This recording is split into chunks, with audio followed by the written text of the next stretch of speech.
Gavin, natupad na ang sinasabi ng propesiya. Propesiya?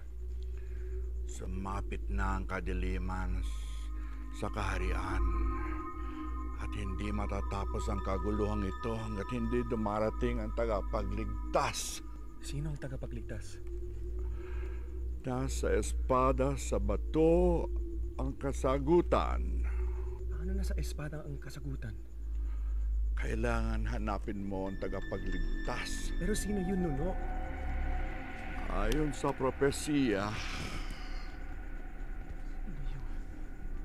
kung sino mang makahugot ng espada sa bato, siya ang tagapagligtas.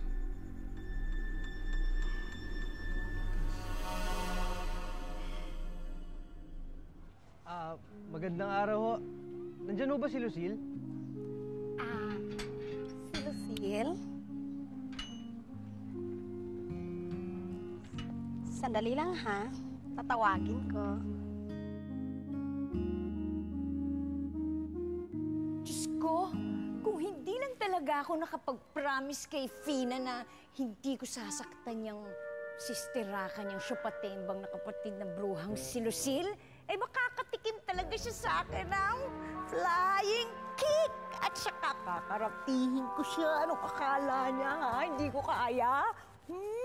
Talagang, hadukin ko pa siya talaga. Chup, chop, pak! O, di ba?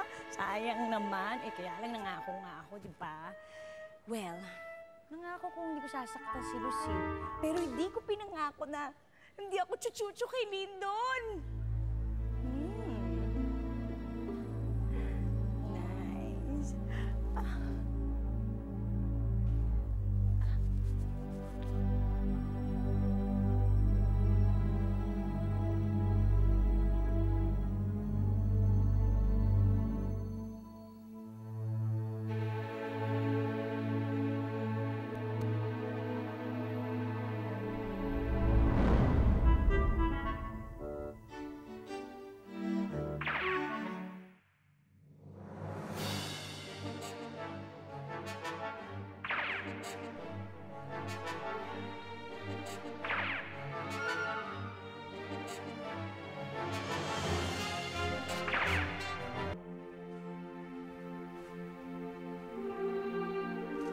Espada sa bato.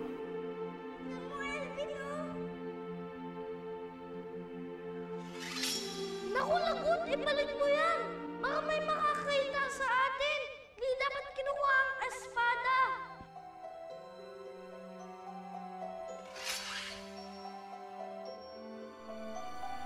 Si Dorfina ang tagapagligtas. Kung ganoon, kailangan bumalik si Dorfina sa kaharian.